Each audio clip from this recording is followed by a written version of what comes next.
What is good? We're back. We've got a rookie mock for your pleasure. Probably the last one of the season here. We got a Superflex tight end premium 1.5. We have this. We did it with the patrons. So this one's been done by 12 different individuals. We're going to come through here and just say what we like, what we don't like, who we'd move around, kind of things of that nature. So, Big Co, how you doing? Good? What's up, buddy? Let's do a rookie mock for the late rookie drafters out there. That first round gets jumbled around and there's no wrong picks, really. I'm sick of that. Let's be venture capitalists and let's be from... That's solid. That's a solid comeback. That was good. I didn't expect that. That was really good. I want to be pimps from Oakland. You know what I hadn't heard lately? You know what I hadn't heard in like 2-3 months? That you shouldn't have any 2025 second round picks. That you should have traded them all away. And I haven't seen one person victory lapping that stance. I haven't seen one person saying, I'm glad I traded away all my second and third round picks from the 2025 rookie class and I cashed out while I could. I told you not that. Crickets, bro. Crickets. And consistently the entire NFL season last year when it started to pop up and all early off season, your boys over here at FFD had you back and said, nope, don't do that. Don't sell them. I mean, if you got to sell them and you're making good profit, that's fine. Don't sell them even close to cheap. Don't even sell them for retail value. You should be getting pluses on it. And here we are with some really fun draft picks sitting here. Colson Loveland going in the second round. Come on now. Let's see. We'll get there to that second and third round to see what the prizes were there. So we're going to go through 12 at a time and we'll kind of discuss, right? So number 1, Genty. Number 2, Cam Ward. Number 3, Tetero McMillan. Number 4, Hampton. Number 5, Travion. Number 6, Tyler Warren. Number 7, Ibuka. Number 8, Travis Hunter. Number 9 times, RJ Harvey. Matthew Golden coming in at 110. So nice little... That's why Loveland is at the 2-1 spot there. Matthew Golden in the first round. Maybe a Packers fan. Who knows? Judkins, 111. And then Caleb Johnson coming in at 112. So that's your first 12. And then like Big Co alluded to, Loveland and Dart kick off the 201 and the 202. I'm just mentioning them because, those guys could easily be brought up into the first round. So any issues with the first 6 picks here for the most part? I don't really see any. No, it's the same thing. We always come. I mean, basically, outside of Genty at 1, you can, if you're Superflex. I mean, not if, but in a Superflex, if you're in quarterback purgatory, Cam Ward at 1-2 is an easy click. You don't really. There's still projection out there for a rookie quarterback, but it seems like he's really, really the guy. But those Cam Ward, Tet, Hampton, Travion, and Travis Hunter sometimes still up, depending on the room. They're still all jumbled up. Normally, Cam Ward now won't make it past 1-4. A lot of times he goes 2 or 3. I've seen him at 1-4 recently, but that's about as wide open. Choose your fighter is kind of what y'all been saying all year long. You and Chev. It's Hampton sliding around a little bit. Travion's obviously the new most fun player ever. Of course. And Tet has, for all reasons that I agree with, cemented himself to be up there as far as you can push him. Yeah. Yep. Yeah. No, I agree with you. It's basically, what's your flavor that you want, need. Some people say don't draft for need. Well, I mean, sometimes those things line up and that's what you need. And they're in that kind of tier range, which I feel pretty comfortable with a lot of these guys in the 6th round or in the first 6 picks as far as, and then Tyler Warren sneaking in there. I don't know if the Daniel Jones news makes you more or less excited about Tyler Warren, but I don't think it really matters. I think either way, he was going to get plenty of targets. Yeah. I mean, maybe there's probably a little bit more consistency out of him the first couple of weeks. I assume this was announced tight end premium. Mm-hmm. Yeah. So at Warren at 1.6, it's no. Yes, Warren, Ibuka. I'm good with any of those guys there. Yeah. Yeah. Ibuka's come up here and the, redraft, he's on the move. Dynasty, he's on the move. Rookie drafts, he's certainly, used to be kind of 8, 9, 10, sometimes 11, 12. There was 12 kind of when we started this, or 2-1. And then we've just seen it creep all the way up, and for good reason. Everything about him, we called him the professional, and that's kind of what he is. And everything about him is translating. And then you got the Godwin stuff. And now you even have Jalen McMillan, who was great down the stretch last season. And now he's out for an extended period of time, if not maybe the whole season. So, our whole universe is crumbling around here. Yeah. Our heads are falling off. That's why, hey, the Ibuka thing happens and the draft happens, and you go, you him and Hall for a minute, and then you start picking up the pieces, and you're like, well, this could be good. Oh, he's going to have a role. And all of a sudden he's there too. Locked in right now. The two.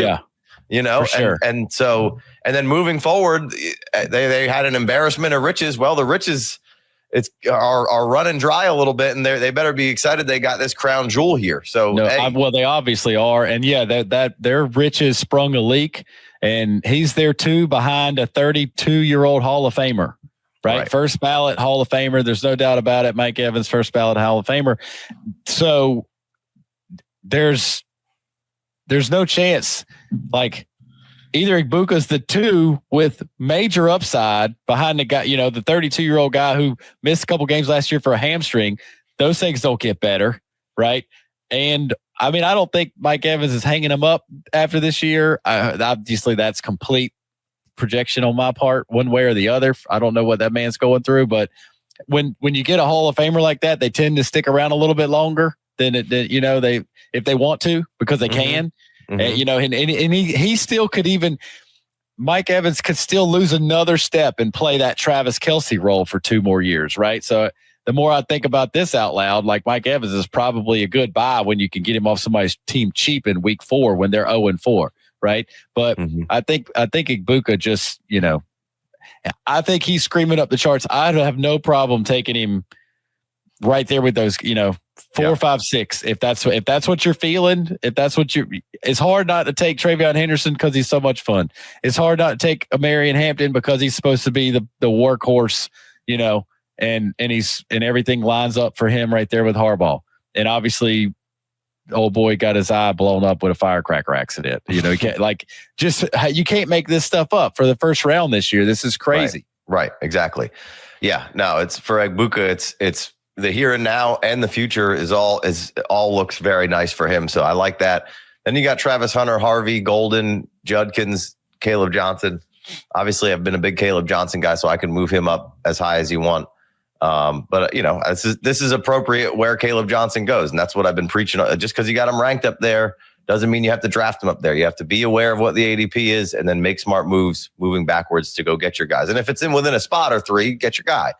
Matthew Golden's probably the one that's a little out of place here, but again, maybe not. Right, exactly. But once we get into this area, it is what it is. I would rather have Colston Loveland, sure. and at this point, Jackson Dart is getting kind of steamy to not take at the end of the first round, especially because if you are picking at the end of the first round, you're most likely a decent team. So Jackson Dart is probably an afforded luxury, right? Nice, yeah. Are you a survivor? Are you not going to give up? Then you need to sign up for this new game called Fantasy Football Survivor. Instead of picking an NFL team to win each week, you set a new fantasy lineup. But you can only use a player once per season. Advance each week by staying out the bottom percentile and performing over expected. Drink. The contest is free to join. Sign up for the main event. Create your own leagues. What are you waiting for? Click the link in the description. Well, I would definitely have Colston Loveland a lot higher, but 3 weeks into the season, Matthew Golden's averaging 7 catches for 85 yards and a touchdown every other game. He's going to be screaming like that's.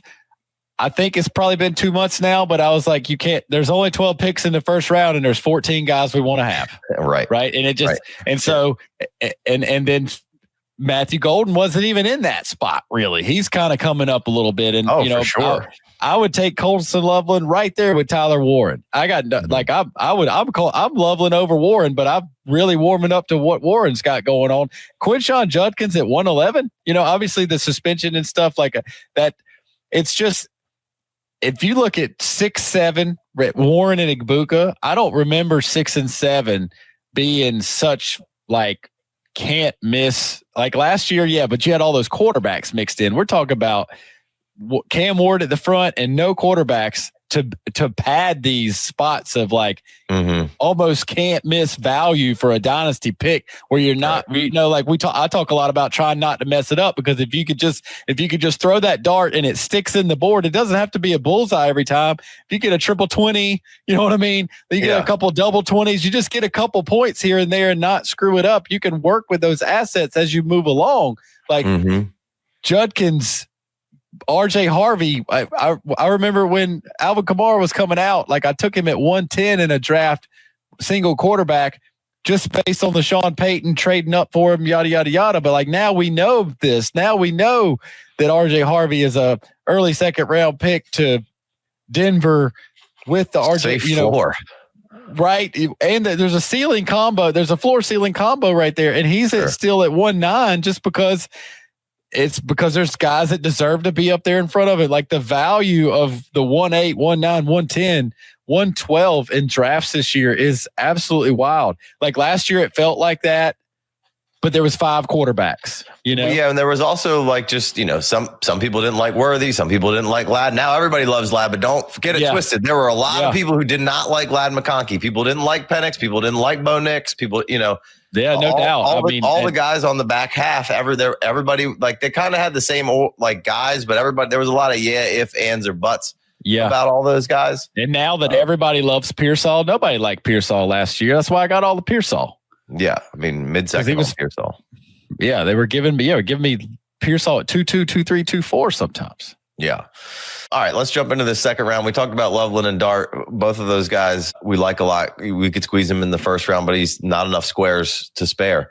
Then you got Jaden Higgins at 203, Luther Burden at 204, Trey Harris at 205, Kyle Williams at 206, Arroyo 207, Scatabo 208, Tyler Shuck at 209, Tootin at 210, and then this one's, which I will say, last 3 drafts that we've done, 3 different guys have taken Shador late to early third.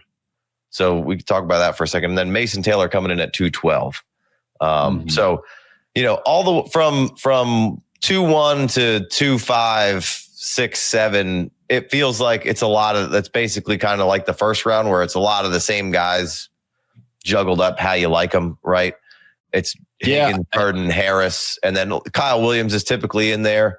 Some people like Arroyo, some don't. A lot of drafts I was in, Scatabo for sure.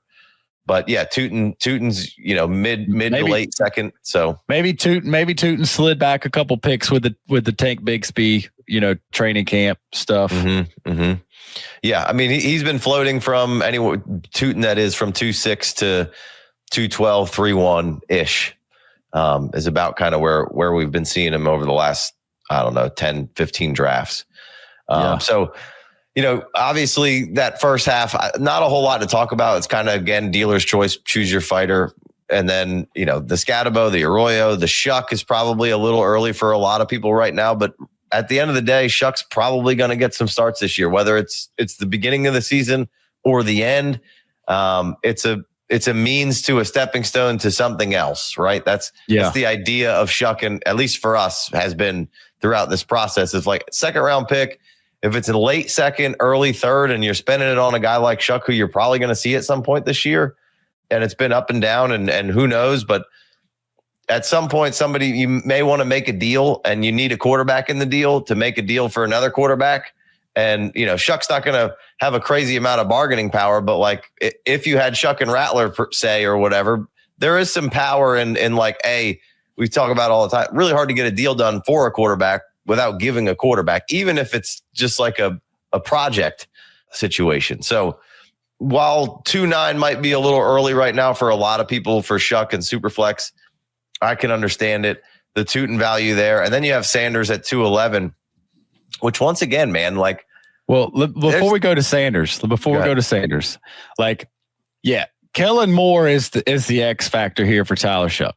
Like, how easy can they make it on Shuck? And if it's going to be Rattler for a couple games, I don't know. There's no doubt about it that you're going to see Shuck make some starts, unless for some reason they decide it's Rattler in week 1, and then Rattler's out there making magic happen and they can't take him off the field. That's the only way that you don't see Tyler Shough make starts. In that case, if Kellen Moore can make magic happen for him and he's good enough to keep, he could be not a great NFL quarterback easily, but still be taking like 15 points a game, right? Which would be great for a super flex seconds, for the actual flex part of the super flex guy. For what you were getting him at 2.9 through 301, which his ADP currently is 301 over the last month. Yeah, I will say that if I'm on the clock right there, and I would still rather take Milroe and just put him on the bench. Milroe's at 210.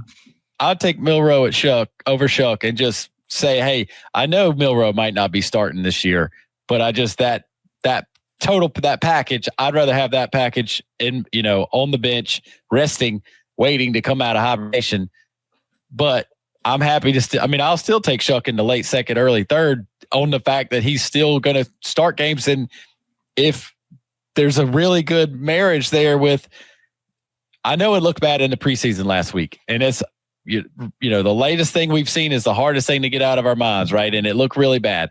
But again, offense is just working their way through. So they don't even care what the defense is doing, all that stuff that we talked about on Monday night, right? So and they had half the receiver. They only had 2 receivers, their main 4, yada, yada, yada. Like, if we get out there and Shough looks half decent and he's able to start 12 games for you, and he could hold in a spot, like you said, the first with the Matthew Golden pick in the first round. If you're picking towards the end of the back, or the Jackson Dart, if you get Jackson Dart at 111, 112, if you get Tyler Shough at 211, 212, and because that was your draft pick and you're good, then Tyler Shough now becomes a lottery. Just like an extra piece of. If you got a third or fourth quarterback on your bench, just making starts for you, picking up 15 points a game, that's huge. Yeah. Yeah, and he's been around. He's played a decent amount of college football at this point. Some analysts did really like him as a player, and like you said, that last preseason game, there were spots that weren't great. I mean, that whole outing could have been different. I mean, and obviously it wouldn't have been like insanely different, but he makes a good throw to Chris Olave on third down that could have kept the chains moving, could have kept a drive. Like they could have finished that drive with a score, and he's got. Yeah. 40, 50 more yards, 4 or 5 more completions, and a touchdown on the box score that you look at, and you go, okay, that was pretty close to what he did last week with the seconds and the thirds. And Rattler kind of did the same thing that Shough did, the flip flopping when Rattler was the starter in the week before. I think Rattler's going to end up being the starter to start the season, but I think they're going to want to get a look at Shough at some point because they're not going to win that many games. And they did just add Vele for. A 4th round pick. And so, everyone's the big slot or whatever. So, they've added another player on offense that it can at least play professional football at a reasonable level where, the third guy on that team was Brandon Cooks at this point. Right. Yeah. He's old, and Brandon Cooks has been awesome throughout his career, but last couple of years, you hadn't heard much from him. So, between Shaheed, Juwan Jennings or Juwan Johnson, Olave, Kamara, like can we manufacture, even if it's not pretty all the time, like you said, there is a path to some easier fantasy points for him and a means to an end. So let's move over to Shedeur for a second. And this is too high. You can't take Shedeur here. You probably should wait. And it's a mock and it is what it is. And if that's really what you want to do, you should probably figure out how to move back. Right. But just like we're talking about Shough here, like, there's a chance that you see Shedeur playing for the Browns by the end of the season. Man, I'm gonna tell you what. I don't think this is too high. I think you should see Sanders playing for the Browns this year. I mean, if the stories are true, I'm not in Cleveland watching. We're at 306 is Shedeur's regular ADP. Yeah. Well, as soon as he goes off the board, though, in a rookie draft, I've been there watching and being in a spot, when I'm like, oh man, good pick. And, and it's like, all right, well, I don't know what's going on in Cleveland. And I don't know if he really did show up to that first preseason game with like no starter reps at all. And they really threw him to the fire, which is the way they've presented it. Seemed like it. If he really had like 0 run in practice because he was quote unquote the 4th or 5th quarterback in line, and he would just basically was there watching, right? Like he did phenomenal. Mm-hmm. And I know you can pick apart here or there, but like, no, it was great. If give this man some reps. I understand like you got some veterans on the team and stuff, but like, and I understand you got to be kind of professional, but like Joe Flacco, really, like if Kenny Pickett was a thing and he was healthy and he could go out there and play decent, that's fine. But like, I think that's what they honestly wanted to do. I think that was he had the early lead and he got hurt. I know everybody hates Kenny Pickett, but I think Stefanski was like, "Hey, I could work with this. This is fine." Right. Like exactly. I mean, Kenny's not. He's had stretches of not looking the worst. Like he wasn't the 32nd worst quarterback in the league. It's in Pittsburgh at times. Like if that's what you got, that's fine. Otherwise, like what are we do? Why can't we get Sanders out there sooner than later? Are we still trying to prove a point about what happened at the draft? Like, this dude needs to play. And if he's Flacco as bad as you think he is, if you want the 1-1 anyway, what are we doing? What if Flacco goes 2-0 and you automatically, you almost erase, you have to crater the season to get a high draft pick. You don't want to be 2-0. That would be horrible for the Browns to be 2-0. I don't think the Browns are as bad as people make them out to be either. I'm like, but like I give Flacco a third of the season, see where the record's at, and then I kind of make a decision from there. I think if I'm them. I don't want to give him that much. Yeah, I think you're just doing it for. I just think if you, sorry to cut you off. If you look at the division, you have to be. I mean, between just Lamar Jackson and Joe Burrow, and I mean the Steelers just brought in A-Rod, obviously, but like. I know it's always a slobber knocker in that division, and the Browns could win a division game at any time. But like, you're not beating the Ravens this year, right? Yeah. You're probably most likely not. I mean, it's anything can kind of happen from you're not running through all of those teams and getting consistent wins. You might catch one or two of them here or there, just because that's kind of what that is. Like that's what are we doing here? You're still in the AFC. Like you're not. Look at those 15 quarterbacks in the AFC that you got to play against. You are the worst one. Yeah. You're not making the playoffs. You should. I thought we all learned our, like just tanking for Tua and all that. Like I understand you need to sell tickets and stuff, but I guarantee the Browns fans would be like, dude, put us, I don't know what quarterback's coming out. Put us in the front of the line, Yeah. But yeah, no, I would like to see Shedeur a little later, but I'm all in on selecting Shedeur. I'd like to see a 3 in front of where I select him. So, all right, let's jump into the third round here. We got Terrace Ferguson. We got Harold Fanning Jr. the third coming in at 3-2. We got Jaden Blue at 3-3. We got Milroe at 3-4. Krosky Merritt at 3-5. Jalen Knoll at 3-6. Pat Bryan at 3-7, following the Vele news. I'll see where that actually was before that. Dylan Sampson, Ollie Gordon at 3-9, big mover. Devin Neal, Jack Besh, big faller. And Jalen Royals coming in at 3-12 right there. So yeah, I mean, obviously this mock's been going on, I assume, slowly, and Merritt's a round ahead of that. No, we just did this today. Wow, we just did home league draft, and Krosky goes at 2-6. Yeah, that's a one quarterback. So, you could bump that. Well, that's true. Yeah. There's 3 quarterbacks in front of that. So that would move him back to 2-9. Okay, fair enough. But still, I doubt you see Krosky Merritt slip into the third round many times. Like it's a mock, and I don't want to disrespect a mock, but I think if you got a team on the line and you really draft. All right, well, where do you take Krosky Merritt then? If you're looking for more FFD, sign up for a Patreon or YouTube membership and get access to the ADP, Dynasty rankings, the rookie draft kit, and extra shows every week. In the second round, I mean, where? I mean, Shuck's the obviously easiest. Shuck and Sanders are the easiest ones to take out of there, but I think you should put Ferguson in there. Ferguson, yeah, and I mean, I take Milroe in front of those 2 quarterbacks, so I put Milroe up in the middle of the second round, and I would probably slide Krosky right behind him. Just in the trade streets alone. I mean, dude, I saw somebody package up Krosky Merritt and some junk and ended up with a Garrett Wilson. Yeah, that's just that's a bad deal. I didn't say it wasn't a bad deal, but like if you think about it, yeah, everybody's loving, Krosky Merritt's right now, his arrow is straight up, and everybody loves to be hating on Justin Fields right now. So it's just one of those, it's a perfect ships passing in the night. People can't wait to crap on the Jets offense. And then, so Garrett Wilson kind of gets drugged down in that whole thing.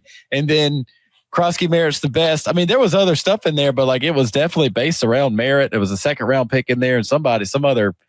Right, I could look it up if I need to, but it was a bad trade. I hated it. Terrible trade. It was a great pickup for the Garrett Wilson guy, but this was a league with a bunch of fantasy football content people from. Well, that Twitter. tells you everything you need to know. That tells me everything I need to know. I gotta look that up. Yeah, I mean, I think I do have Krosky Merritt probably right around the Tootin area, right? Okay. I think yes. That's what we talked about one night. Where I would rank him. And I think that's, I'll pull up my rookie rankings while we talk about something else. But yeah, I mean, as far as, would you rather have Jaden Blue or Krosky Merritt? Merritt. Okay. And Scatabo? I like Scatabo. I've been a Scatabo guy. I still would take Scatabo, but if in 1 year league, I would take Merritt all day long. That's fair. And then Tootin, taking Mason Taylor. Merritt. I'm taking Mason Taylor. I'm taking all the tight ends and tight end premium. Yeah. That's a good plan. That's the thing. Like we talked about it the other day. Like I have there's no fantasy in my head that makes me say Merritt won't be somebody we forgot about in 8 months. Mm-hmm. Right. That's fine. That's why I keep saying the 1 year league stuff. I would take Merritt over Tootin in the 1 year league. In a dynasty, I'd probably take Tootin just because that was, just from the narrative, the true statements of like the GM called out this player's name while he was trying to get the job. Like he's part of the plan. And I don't expect him to come in here and beat out Tank Bigsby anytime soon. I don't expect him to come in out here and beat out our boy from Clemson. Travis, ETN. I don't expect him to beat either one of those guys out. But in a dynasty setting, like ETN he's not getting paid by this regime. He moves on, and now it's Tootin and Tank. Tank twists his ankle. Tootin comes in. You can't take him off the field because they love him, and he made a couple big explosive plays. I've been around a long time. I can see how Tootin works. I can see how it goes right for Tootin. And I can see how Krosky Merritt is here today, gone tomorrow. I can also see how he sticks around for a little bit because they obviously love him. They love him a lot. So, yeah, I mean, as you could say all that same stuff for Jaden Blue, except the opportunity might be more open for him to grab a hold of a nice role right away for the Dallas Cowboys. Definitely. But I think like the Bill Merritt part is on I take the Washington rushing situation over what's happening in Dallas. I don't think even Jaden Blue could go in there and take that. I don't think he's going to be running with the goal line team. I don't think he's coming there and pushing out some of the guys. I don't think he's coming in there pushing out who? We don't have anybody to push out. Oh, he's got a couple of old timers. Got Javonte Williams and Miles Sanders to push out. Javonte Williams will be running that goal line. Sure. Maybe. Yeah. Maybe. I mean, but I guess it's basically, I would rather have Jaden Blue, I think, but the currently the position on Krosky Merritt is a little more valuable this second on him. Now, week 1, when it's Chris Rodriguez and Austin Eckler and Jeremy McNichols and not a whole and a mix in of Krosky Merritt, people are going to be a little sad potentially, right? Or it's all Krosky Merritt and it's awesome, right? So it's a double-edged sword here of how you want to play the game. So I've got Krosky Merritt at right around 29. So I got him kind of a little earlier than where he would be here. I got Jalen Royals ahead of him because I like Jalen Royals a whole lot.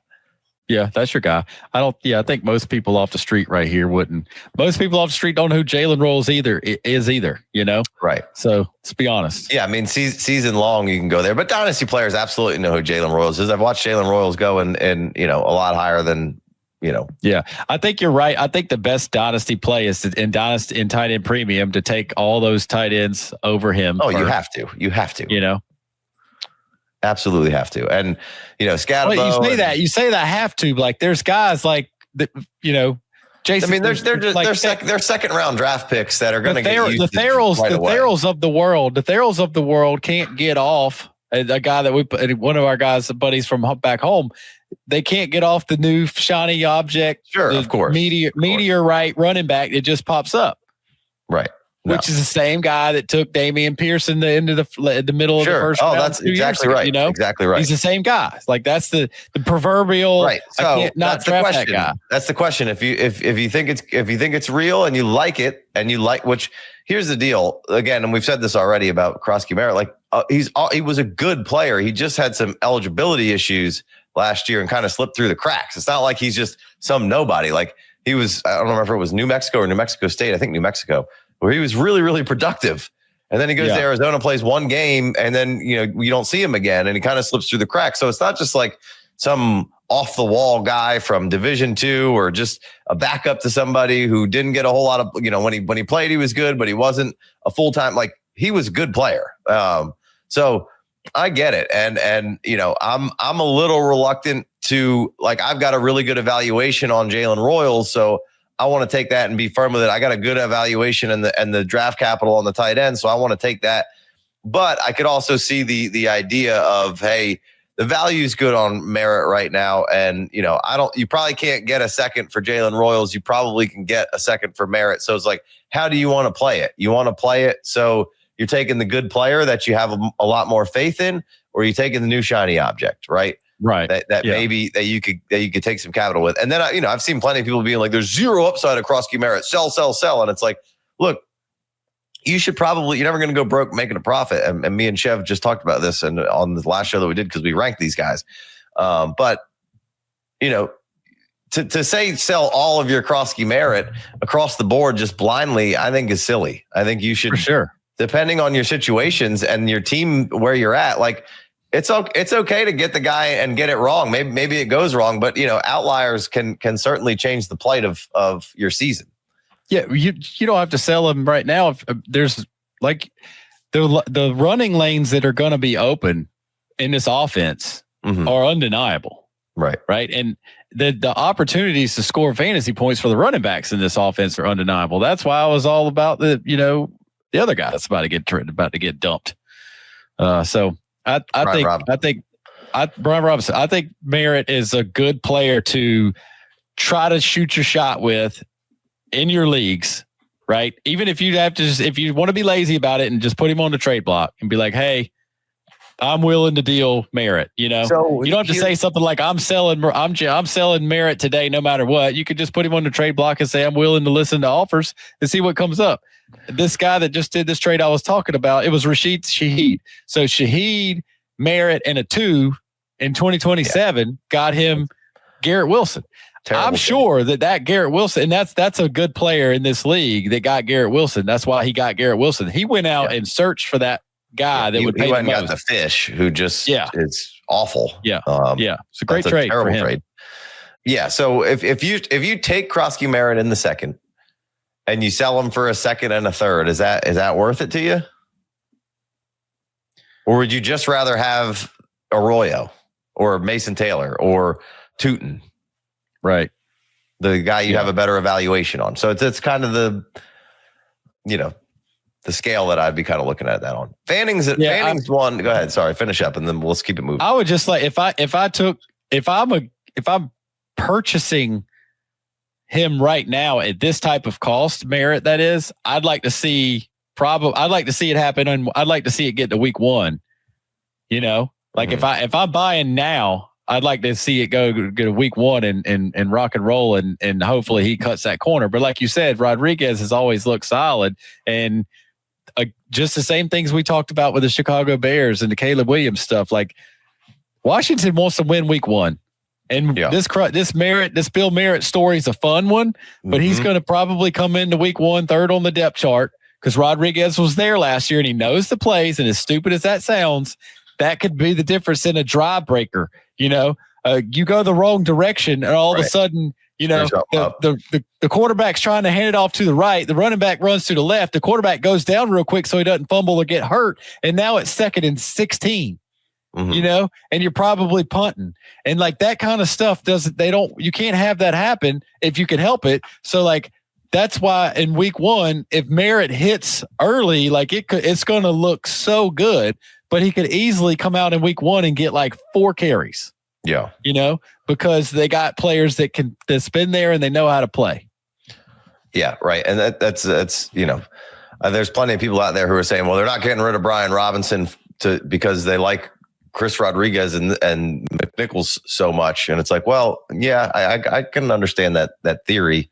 But they also just might get a little bit of, you might be a little disappointed in Krosky Merritt to start the season because he doesn't quite get everything you thought he might. And then, so there might be another opportunity of buying potentially, but he could come out there and crush. And all of a sudden, if you can get anywhere near a first, awesome.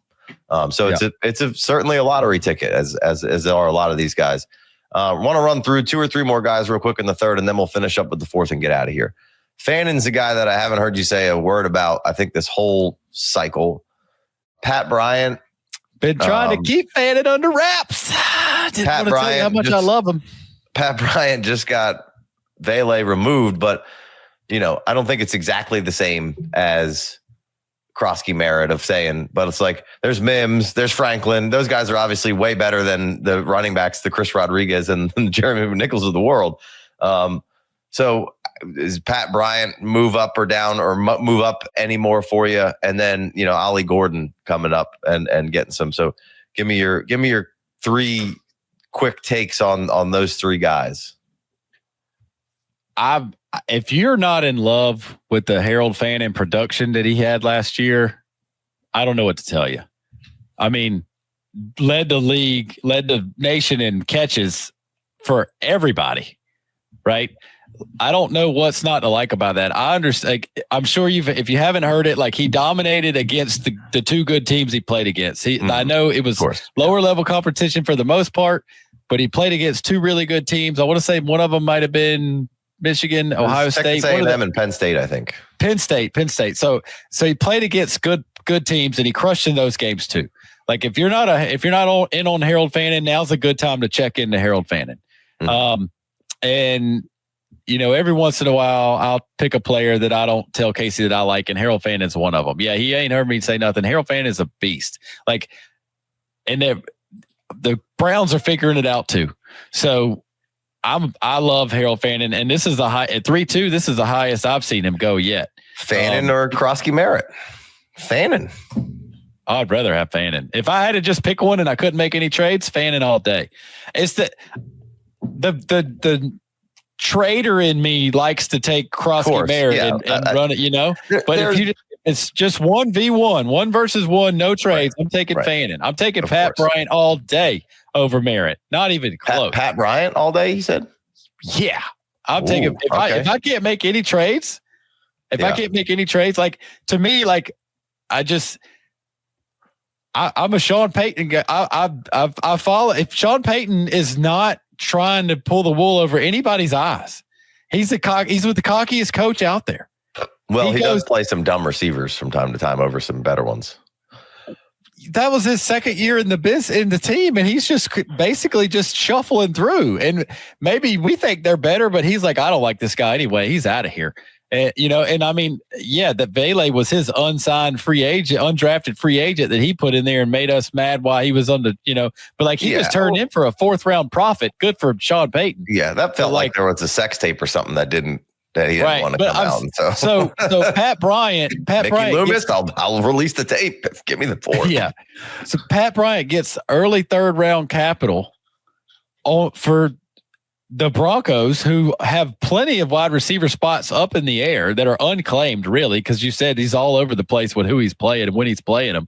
And then he goes out and says, this guy goes, it reminds me of Michael Thomas. Like, that's enough for me, dude. And then he gets on the field in the preseason and looks just fine, right? Yeah. Like, if Sean Payton, if it was like 28 other coaches, if Mike Shanahan doesn't talk like that about his players. He doesn't come out. He doesn't show you any cards like that. He doesn't talk like Sean Payton. Or McVay loves everybody. But, like if there's one of the top-notch play callers in the league that comes out and says and put like they one of the things that they say in the NFL draft circles is like the coaches can't lie. The teams they lie to us in every situation possible until it comes time to sign guys in free agency and make picks in the draft. And between that and what Sean Payton says, he's not at the podium. He this is my guy, and he reminds me of Michael Thomas, and they takes him in the third round ahead of a handful of other wide receivers that were projected to go ahead of him. And it's just like, that's enough for me, dude. Yeah. That's all I need to see. Plus, I'm big on, before they even took Pat Bryant, I was big on the offense coming alive for the Broncos anyway. Yeah, it's probably going to be a little weird this year because it seems like Troy Franklin's coming on at the right time, getting a lot of buzz right now, and Mims was good in spurts last year. So, be interesting to see kind of how that goes. And I think Evan Ingram and Courtland Sutton are just going to dominate that offense catches wise, and then the running back, at least for this season. Yeah, and Harvey, I don't doubt that at all. But there is a world where. But I'm with you. I do like Pat Bryant. I like Noel. I like Brian, and I like A.O. Manor as kind of like that next batch of wide receivers. I started liking Noel a lot. When we did those rookie drafts in the middle of the summer, I was like, "Hey, can we take Noel? Hey, can we take Noel?" So I'm in on Noel too. I think Noel. I think Pat Bryant could hit a little bit earlier than Noel though. There's the receivers in Houston are way more, obviously Nico Collins, but I mean if you take Courtland Sutton and you say he's a stud, but everybody else is way more you need trivial. Christian Kirk has had some injuries, so Christian Kirk. Yeah, but I'm saying like Jaden Higgins. Jaden Higgins is better than anything on Denver outside of Courtland Sutton, and you got Christian Kirk. So I think you could see, given no injury, if no injuries happen to either team, I just feel like Pat Bryant could hit a lot quicker than Noel. If Noel got on the field and stayed on the field, he's good too. I like him. Yeah. And then you got Ollie Gordon kind of making a nice rise here. Seems like kind of what the doctor ordered a little bit as far as a different style of running back than Achane, So, he was kind of a late fourth round pick. Now he's kind of late third round pick. Yeah. Are you interested or? Yeah, I couldn't take him over all the guys we just talked about. And I have no problem with Gordon. And it's just like, I would be a lot more open to take Gordon right now, considering that he's got the injuries to start the season. But like, I don't want to get too far over my skis. And like, if Royals is as good as you tell me he is, I probably want Royals over Ollie. Yeah, I mean, Royals shouldn't be here at 312. Right. So, and to me, like, I'll probably, work. If I'm sitting there at 3.9 right now and I'm scared that Noel or Pat Bryant won't make it to me, I just trade up a couple picks and get one of those wide receivers. Yeah. Yeah, but usually I'm taking DJ Giddens over Ollie Gordon. If Royals, Pat Bryant, and A.O. Manor are gone, I don't mind maybe talking about Ollie Gordon. Torrey Horton would probably have to be gone too. Brashard Smith would probably have to be gone, which they weren't in this case. So I would probably take all those guys over them. I would take Jack Besh over him. Jack Besh fell way down in this draft here. I still like Besh a lot. I feel like he just fits in what Seattle. I feel like he fits a lot in what Vegas wants to do. He just seems like a Pete Carroll type of guy, a lot of physicality and kind of what he does. So I think we'll see him kind of blossom as the season goes on. Let's jump into this fourth round. We got Isaiah Bond. We got Brashard Smith. We got Tesla. We got Aronde Gadsden. We got A.O. Manor. We got Torrey Horton. Like what a murderer's row of picks in the fourth round of all guys I don't mind taking swings on. And then on the back half of this thing, we got Giddens, Monangai, Jarquez Hunter, Woody Marks, and Dante Thornton. Yeah, those four running backs right there in a row. I'll put all those on my team right now. Yeah. Like what a fun back half of the draft. Like Gadsden's been nothing but gas all off season. A.O. Manor, no fucking chance he should be in at 4-6. He's been just absolutely playing his tail off. Isaiah Bond is interesting. I don't fun player. I would probably take a handful of these guys over him, but that could be the wrong decision. Brashard Smith is just maybe the most fun lottery ticket in the third to fourth round. Yeah. And then, Monangai could be 1B in an awesome offense. So we kind of talked about any running back that's getting a start over there, I think is going to be successful. Yeah, I think. Yeah, no, I think if you if week 1 was tomorrow, in the last 24 picks, Monunga is the guy that could be the biggest difference maker for your starting lineup, right? As dynasty wise, I'm not sold on Monunga dynasty wise, really. But talking dynasty, I'll take him, but I'm not sold on him for the next 6 or 7 years. Just being like, hey, he's my RB2 locked in. But like week 1, he could get 2 touchdowns for the Bears, and you should not be surprised. So, this is 4-9 in this rookie mock right here. Like if Monunga, I completely would not be shocked if he scores more fantasy points than the last 20 guys that came off of this board. Yeah, that's definitely a possibility. Like Tesla feels like a long-term play. Gadsden's probably a bit more of a long-term play. Horton, I think, is a long-term play. I think he's the best receiver right now out of any of those guys. Yeah, this is a good opportunity. Like I've been talking about since they drafted Tesla, the Lions can make. We talk about the dart throws, hitting the bullseye, and if you don't have to do that, you can just hit a couple double 20s and add it up. The Lions can't freaking miss the last 2 or 3 years. And when they traded all those 3rd-round picks for Tesla, took me a minute to wrap my head around it. It's like, all right, well, this dude's a beast. And remember all the people that said that was a bad idea, taking Jahmyr Gibbs at 9, and then the linebacker that they took, and then this guy. Boom, boom, boom, boom, boom, boom. And all the defensive players that they've been crushing on, right?